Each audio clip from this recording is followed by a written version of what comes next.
kan dukunnya. Sakti. Kalian pasti ada perlu kan sama saya? Iya, kirain saya paham kali dia, Po.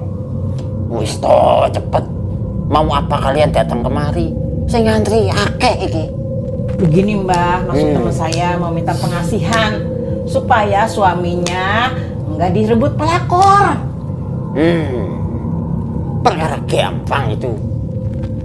Tapi ada maharnya. 1 juta. Hah? 1 juta? Hah? 1 juta? Tuh, mau apa enggak? Daripada suamimu digondol sama pelakor, mending bayar 1 juta tau?